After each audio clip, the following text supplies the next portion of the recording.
ნეპტუნი ასტროლოგიაში, რომელსაც პლუტონიანელებს ძალიან არ უყვართ ნეპტუნიანელებიო, ვამბობთ ხოლმე ესე ასტროლოგიაში, იმიტომ რომ თუ ურანის საპირისპირო ენერგია გვაქვს სატურნი,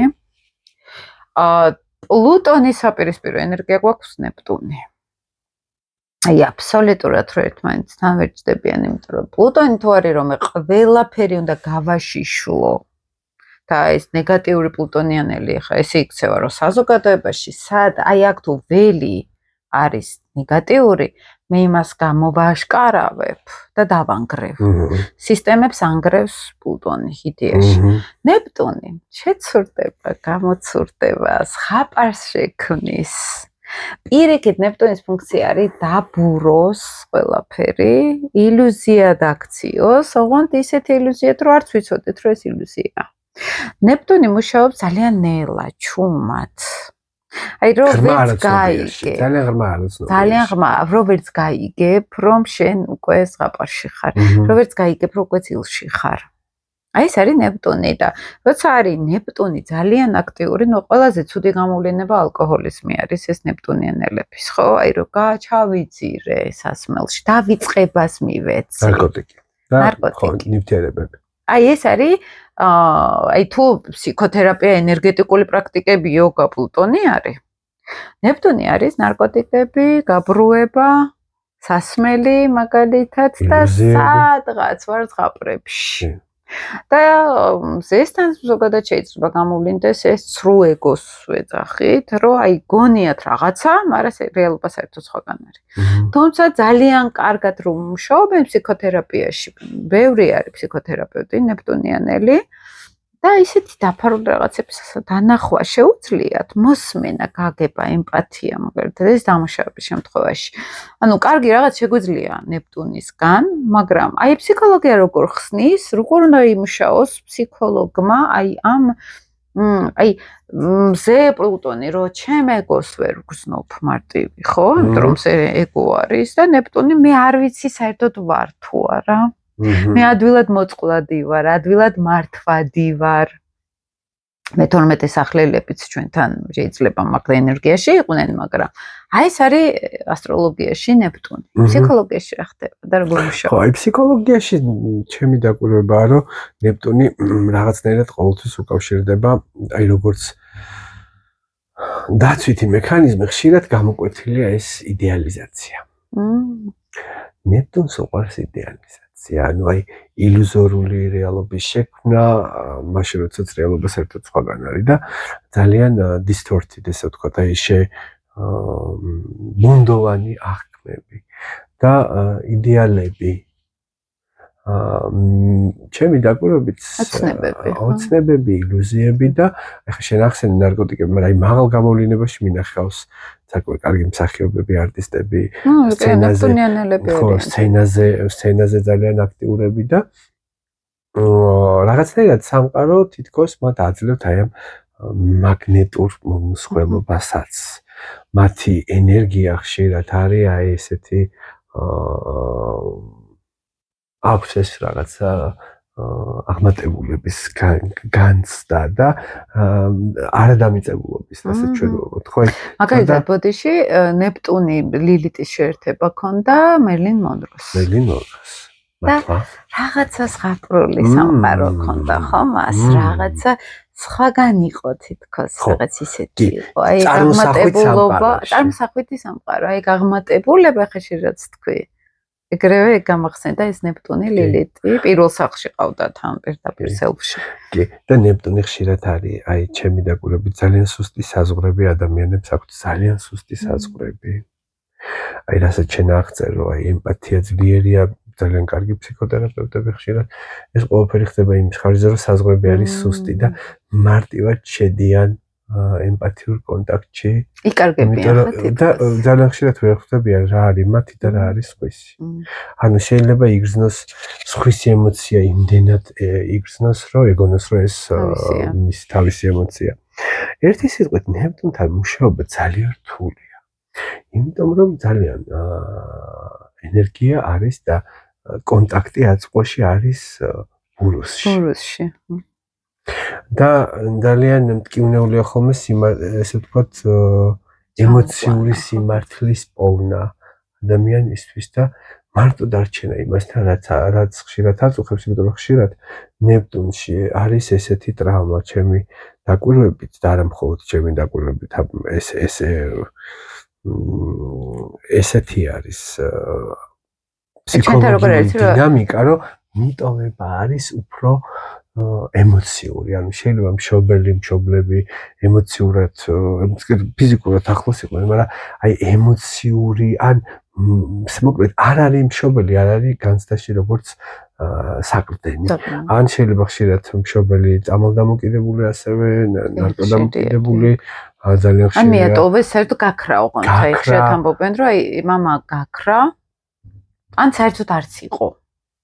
აი ნეპტუნური ტრავმა ხშირად ეგ არის ბოდიში, როგორ შედაწყვეტინე და აი ეგ არის. ან დაუშვათ ხშირად აყვანილი დაუშვათ, ხო, აყვანილი ადამიანები მე გამოცდილებაში მყოლია ესეთი კლიენტები, რომლებიც თქვათ აყვანილები, გაშვილებულები და მოკლედ ბურუსით მოცული ისტორიები, როდესაც თავარი საყრდენები მათი ბუნდოვანია ხშირად და თერაპიაში ამ საყრდენებზე მუშაობა ისევ და ისევ მიდის იმით, რომ საზღვრები გახდეს უფრო კაფიო, დაბრუნდეს ადამიანი რეალობაში, ილუზიებზე ვთქვათ უარი.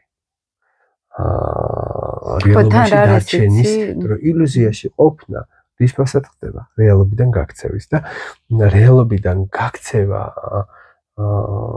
კიდე წარმოშობს სხვა პრობლემებს.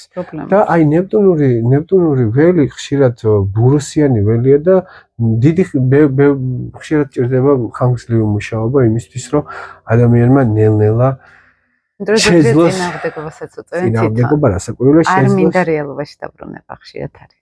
იმიტომ რომ რეალობა მტკივნეულია. ნეპტუნი ძალიან ფაქიზი ენერგიებით. ფაქიზი, ესე ვთქვათ, ველი აქვს ძალიან და აი ნეპტუნური, ვთქვათ, კლიენტთან თერაპევტის კონტრანსფერი ან თერაპევტის განცდები არის, რომ არ ვატკინო. რომ ძალიან ხშირად განცდა გაქვს, რომ უნდა გაუფრთხილდე და უნდა რაღაცა ძალიან ფაქიზად ვთქვათ, იმიტომ რომ რეალობასთან კონტაქტი, რადგან არის ესეთი მტკივნეული, ეს ნიშნავს, რომ რეალობაში არის გამოცდილებაში ისეთი მტკივნეული რაღაცეები, როგორც შენ თქვი, მიტოვება, ან არ ვიცი ვინ არის მამა, არ ვიცი ვინ არის დედა, აი ესეთი ტიპის ისტორიები, რომლებიც აი ამ პიროვნული ღერძის ონაში ხელს უშლის ერიკ ერიქსონი. ნუ ერთ-ერთი ყველაზე დიდი ფსიქოანალიტიკოსი ხო პოსტფროიდიანულ ეპოქაში, რომელმაც არ იცოდა მამა ვინ იყო და მისი ესე ვთქვათ პიროვნების თეორია მან ურანი იყო აქტიური ხათშორის მასთან. ურანი ვერ ვეყრდნობი ვერავის. ხო, და ანუ ის რომ ხშირად მამის ან დედის ირგვლივ ბუნდოვანება, არ ვიცი ვინ არის, ან იყო, ან იდეალიზირება. რომ ის იყო ზღაპარი და რომ ვეკითხები, აბა ჩამოთვალე რატო იყო ზღაპარი. აი ნელა რომ იწყებენ, ხო არ იყო ესე რეალურად კარგად ყველაფერი თურმე. ანუ გამოიგონა ფსიქიკამ რაღაც რეალობა, ხშირად ეს არის ნეპტუნი. ან მე ძალიან მძიმე სიტუაცია მქონდა ოჯახში და გავეკეცი ამ სიტუაციაზე, ზღაპრებში წარმოვიდგენდი, რომ კარგად ვარ. ანუ იმდენად ცუდი იყო რეალობა, რომ მე გავერიდე. აი ამას ჩვენ კიდევ ვცდილობ დავაბრუნოთ და ამ დროს გამოცდილებაში არის, რომ ეს იყო მტკივნეული. და ამას ქვია ფსიქოლოგიის ენაზე დისოციაცია. დისოციაცია არის მდგომარეობა, როდესაც ადამიანი საკუთარი ფსიქიკის რაღაცა ნაწილს, მეს რაღაც ნაწილს თან კონტაქტს საერთოდ კარგავს. გესმის? აი რაღაც გამოცდილება ნეპტუნური ხშირად ტრავმები არ ახსოვთ და უშუალოდ შეიძლება თერაპიის პროცესში გაახსენდეს რაღაცა ისეთი, რომელთანაც დისოცირებულია. და ესე ვთქვათ, ახლა ფსიქოპათოლოგიაში როცა თუ ეს აშლილობამდე ავიდა, არსებობს ესეთი პიროვნული აშლილობა დისოციაციური, ხო, როდესაც ადამიანს ეძახდნენ multiple personality disorder, როცა ერთ ადამიანში რამდენიმე პიროვნება ცხოვრობს და საკმაოდ რთული მდგომარეობა და რთული ტრამვის შედეგად ყალიბდება და ნეპტუნს ახასიათებს ყველაზე მეტად დისოციაცია და აი როგორც შენ თქვი ფაბრიკაცია რაღაცის რეალობის იმგვარი დამახინჯება რომ გმირი გამოიყვანოს მაგათი დამნაშავე გმირი გამოიყვანოს ესე ვამბობ ხოლმე რომ ალამაზებ ისეთ სიტუაციას რომელიც არ არის გასასალამაზებელი აი სუმად შევდივართ რა რომ ნუ ვიკეთებთ ვარდისფერ სათვალის და რა ხდება დაცვით მექანიზმების თვალსაზრისით აი გეშტალტში ამას ვეძახით დეფლექსიას რეალობისთვის თვალის არ გასწორება და რეალობასთან კონტაქტში არ არის ადამიანი იმიტომ რომ მისი ის ნაწილი ზუსტად ის ნაწილი რომელსაც გარკვეული ეს გამოცდილებები აქვს ხო რომელსაც ეს ტკივილი ახსოვს აი ამ ნაწილთან მე თუ შიგნით კონტაქტს ვკარგავ ყველაფერი რაც ამას მახსენებს გარე სამყაროში ამასთანაც კონტაქტს ვკარგავ და დეფლექსია და დისოციაცია არის პრინციპში დისოციაციაც დეფლექსიის ერთ-ერთი ფორმა არის წამყვანი დაცვითი მექანიზმი, მაგრამ მე ერთი სიტყვით შევაფასებდი, რომ საბოლოოდ სულიერებისკენ მიდიან ჩემი დაკვირვებით და ყველაზე ხშირად სულიერი ეზოთერული ინტერესები, სულიერი ტრანსფორმაციებით დაინტერესება არა ისეთი ინტენსიური როგორც პლუტონთან, მაგრამ უფრო ბილი თერაპია. ხო, ბევრი საკმაოდ თერაპევტი, ბევრი ჰიპნოთერაპევტი,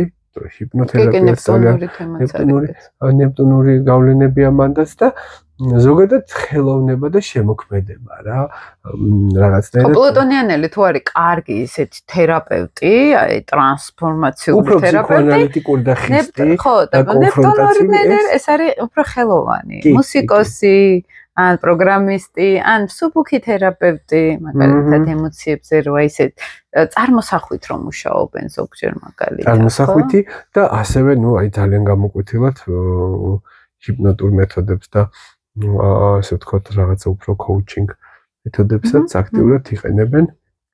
და საკმაოდ ძლიერი მხარეა ეს მაგის. მაგრამ თუ შევხედავთ ესე დიდ სურათში რა ენერგიაა ნეპტუნი, ალბათ ვიტყოდი, რომ ხო, ანუ ესეთი საკმაოდ მაღალი ვიბრაციაა. მეოცნებების. საკმაოდ მაღალი ვიბრაცია, აი ამ ტრანსცენდენტულობის მეოცნებე, ალბათ ხო, აი რაღაც ღვთიური მაღალი ენერგია, სულიერების ენერგია. ეძებენ ამას და აი იდეალიზმი ერთ სიტყვაში არის ნეპტუნური ველი. იდეალიზმი და რაღაცა ყველაფერში რაღაც ბრწყინვალე ვეწებოთ, სუფთა ვეწებოთ რაღაც ყველაფერში. სუფთა, იდეალური, ჭვიალა და ყველაზე მაღალი გამოვლინებები და ნუ სამყარო ხა ყოველ შემთხვევაში ის სადაც ახლა ჩვენ ცხოვრობთ, ეს ასეთი არ არის ნეპტუნურად, ასე რომ აი ეს კომპრომისი რთული მისაღებია მათთვის, რომ აი ხო, რომ რეალობაში არ არის ახლა ეს მამა ესეთი იდეალური როგორც აღმოაჩენს ხო თერაპიის მერე რომ როგორიც პლუტონი კი ყველაფერში პირიქით ნეგატივს თხრის და ნეპტუნი ამას ალამასებს ძალიან.